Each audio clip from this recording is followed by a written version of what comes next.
I figured I'd share some stories with you strangers about what I believe to be a paranormal experience happening at my place of employment. I will not say which restaurant or city for obvious reasons. The restaurant has been around for about 30 years, so you can already imagine how old the building is. I work as the bread baker during the night hours. My shift is usually from 8:30 till about 3 AM, depending on the products needed to be made. My co-workers tend to leave at 10 o'clock. Sometimes the dishwasher is there a little bit later, though I got lucky moving here and landing this job right away at $13 an hour. But now I don't feel so lucky. My first experience was the second month of working here. I had just put some hamburger buns in the proofer and had some time to kill, so I walked into the dining area to make myself an espresso. Halfway there, I noticed a faint whistling coming from the dining area. I shrugged it off, and it stopped once I entered.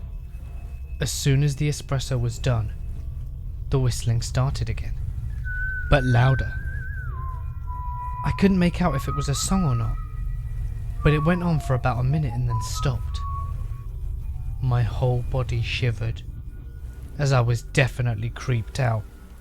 So the next day I mentioned this to the dishwasher, and she looks at me for about a minute and then just sighed. She told me that the building is most definitely haunted, and that she constantly hears the whistling as well, but only when she is by herself. The conversation ended there, as she doesn't speak English very well. Fast forward a few weeks later, and this experience freaked me out pretty badly for a few days. I got chills thinking about it, and you may not think it's creepy, but it was. Anyway, we have this huge walk-in cooler filled with tons of prepared food and so on. This was around about 11 PM, and the dishwasher was still there. So I walked into the cooler to grab some butter. The door is huge and heavy, so there is no way that wind can shut the door, especially because there was no wind to shut it. As I was reaching for the butter, I hear the door slam behind me. I was obviously startled and thought maybe the dishwasher closed it, thinking that I left it open by accident. I walked to the door and started yelling for her, hoping that she would hear me. After about 3 minutes of no response, I panicked. It was super cold in there. I kept banging on the door and yelling, and after about 10 minutes later, she finally heard me and opened it, looking confused. Visibly shaken and shivering, I asked her if she closed the door on me, and she said no. So I told her the door had closed on me, and the look on her face freaked her out. I texted my boss and told him what happened, and asked him to please check the security cameras. When he answered, he told me he'd watched, and said that he saw me walk in, and about 10 seconds later, the door slammed shut. No one was behind it, it just shut by itself. That's never happened to anyone else, and we were both very confused, and I was weary. A few more weeks pass. In the dining room, they mop the floors every night and put the chairs on top of the tables. I noticed that they were in their usual spots on the tables and didn't think much of it. As I was making bread dough around midnight, something happened that I cannot explain. In a span of almost 5 to 10 seconds, I heard the loudest crash coming from the dining area that shook the whole building. The lights went out quickly and then came back on. My heart was beating so fast, I felt nauseous, and I had no idea what happened. I ran into the dining room and my heart sank from the fear. All of the chairs were on the floor, scattered and definitely broken. The whistling began. I immediately called my boss and he rushed over. We went to the office and watched the security cameras. The video showed the chairs on top of the tables, the lights go out, come back on, and the chairs were all scattered all over the floor. The look on his face filled my body with dread. He promised to stay with me for the rest of the night, and I told him I was becoming scared of working by myself. He said I would be fine.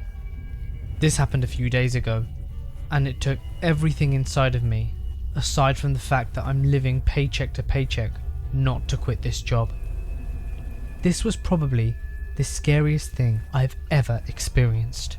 It was around 2:30 AM. The baguettes were in the oven, and it was almost time for me to leave. I had to use the restroom, so I walked into the dining room to get to the restroom, and I heard the whistling, but very faintly. It was becoming normal, and since nothing had happened for a while, I wasn't creeped out. I got into the restroom, locked the door, and sat down to do my business. About 30 seconds in, I hear a faint whisper coming from outside the door. I chalk it up to just hearing things, and then I hear someone knock very lightly. My heart stopped. Another light knock. I very quietly finished my business and pulled myself together.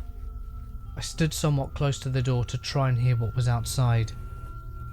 Another knock, and then I heard a faint whisper say, "Hello." I almost screamed, and I almost pissed my pants. Even though I had already peed, I kept quiet, in fear maybe this wasn't a ghost, but a junkie or creeper who managed to slip inside somehow. It knocked again. Louder this time. The voice whispered, "I know you're in there." It sounded like a man's voice, but I couldn't tell. It began to jiggle the handle of the door, and that's when I flipped out.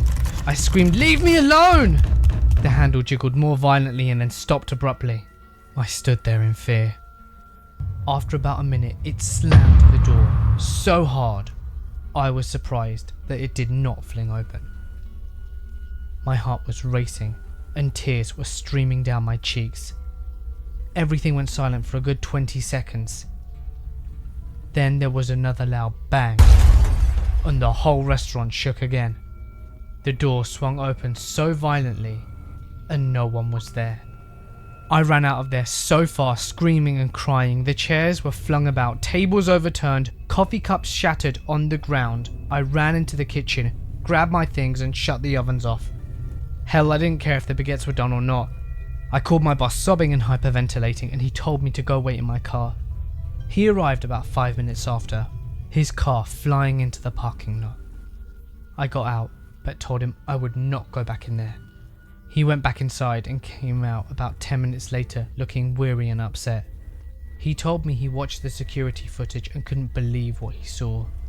As soon as I had closed the bathroom door, he saw a sort of dark cloud-like figure float into the front of the door right before the bang. As soon as I had closed the bathroom door, he saw a dark cloud-like figure float in front of the door. Right before the bang, the cameras went to static for a few seconds to show the whole dining room a mess. Then the camera showed me running out of the bathroom. It's only been a few days since that happened, and I'm still shaken by it. My boss gave me the week off paid time, and I need to think this through. Is it actually worth going to work in constant fear? My house was originally a church that got torn down to build our house on it, and it still had the graveyard right next door. My brother's room was the worst. He got lucky when we first got the house by beating me to the bigger room and claiming it as his own. But that room had a little window that opened up to the graveyard, and I tried to spend a few nights in his room, but I just never could. It would always get pretty unsettling, in that inexplicable, deep down afraid of dying sort of way that just tells your body to get up and go. My brother is stubborn though, so he dealt with it. There was one night though where me and the rest of my household woke up to a loud rumble. We walked out into the hallway to see a cloud of white dust pouring out from under his door. Well, what happened was that in the middle of the night he woke up. His sheets were down at the base of his bed, and it was freezing. so he tried to pull them back up when they got stuck halfway. And then they were ripped off his bed. He was absolutely terrified and ran downstairs to get some sleep. No sooner had he done so, the ceiling above his bed collapsed. It was super freaky and super lucky. Was it a coincidence? I don't know, but it always makes me wonder. When I was about 4 years old, my house caught on fire. My bedroom was on the second floor, and the fire was on my side of the house, so my room filled up with smoke. I remember vividly someone waking me up that night. I thought it was my mum at the time. A sweet woman's voice told me to go to sleep in my sister's room. Go sleep in your sister's room. Bear in mind, I was never allowed in her room, as I was the annoying little sister. My mum woke up that night to the smell of smoke and went to find us. She said that my room was so filled she couldn't even see her own hands, and in a panic she went to wake up my sister to help find me. She found me asleep on my sister's bedroom floor. If I had not been woken up by whoever or whatever it was, I would have definitely suffocated and been roasted alive. I had burn marks on my floorboards until the 8th grade, when we moved out.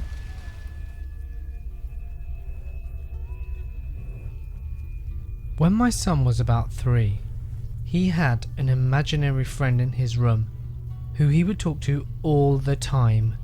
He would tell us stories about the things she would say to him, and we'd hear him chatting to her at bedtime. We thought it was pretty cute, and after a few months my son said he wasn't friends with her anymore.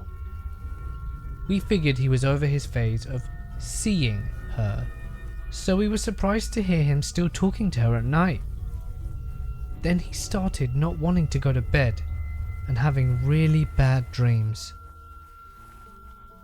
At some point, we ended up asking him a lot of questions about her. We had just assumed it was a little girl, but apparently she was 47. She lived in the wall, and he stopped being friends with her because she wanted him to call her mummy. Her name was Margaret, and she wanted him to come live in the wall with her. He had told her he didn't want to talk to her anymore, and she wouldn't go away. We eventually moved house, and he stopped talking about her. The funny thing is though, when I was pregnant with him and living in the same house, I used to have weird dreams about a lady sitting at a dining table that was in our bedroom, except it obviously was in a different era, and the room was not a bedroom at the time. The lady used to knit and make me listen to her give parenting advice, whilst her 2 20-ish-year-old sons sat at the table quietly. It really makes me think.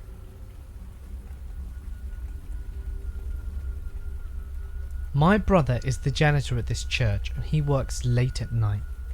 Before he started working there, not only did he not believe in ghosts, but he actually thought that those people who did were of inferior intelligence. This first experience he had when he was trying to study in this one room at the front of the church. He was trying to study, but this noise started, and it sounded like whispers in a language that he couldn't understand.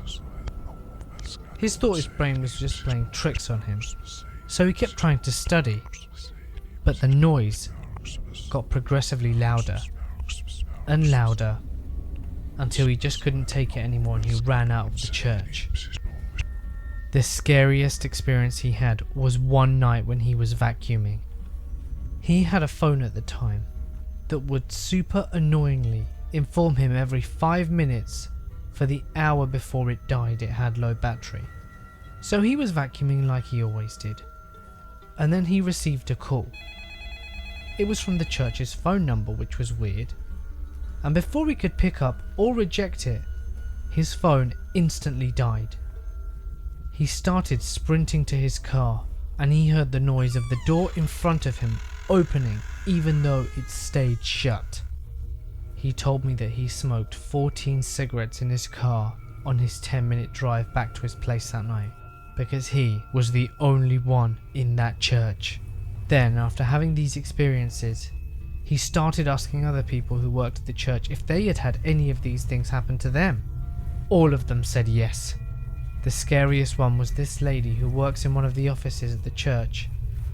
One night she was working late and the church was empty when this old woman called Mabel entered the church. So she looked up and was like, "Oh hey Mabel, are you coming to the service tomorrow?" Mabel ignored her though and continued towards the stairs and then started walking up them. This left her very confused and felt that maybe Mabel was being rude, or perhaps she just didn't hear her. So she left the office to go upstairs and find Mabel, but there was no one there. She then remembered that this particular old woman had had her funeral in the church recently after dying the week before. Crazy shit. Hey guys, it's Mort here and thank you so much for listening. The first story is actually one of my all-time favourites and I was so happy to be given permission to narrate it, so I really hope you enjoyed it. And if you did, please remember to hit that like button, subscribe and share this video with a friend, because sharing is caring. Remember that if you have a story that you wish to submit, you can send it over to my email, which can be found in the description below, to have it featured very soon.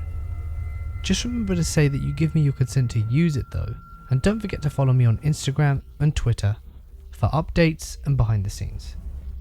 But anyway, for now guys, I'm going to sign off.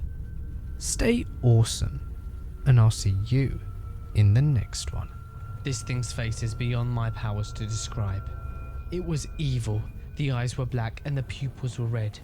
It flashed its teeth at me in a snarl, yellow and huge. Saliva dripped from its mouth, it opened its eyes wide, and it looked hungry and pissed off. Then it opened its mouth. The skin pulled back until you could see where the black gums and yellow teeth were.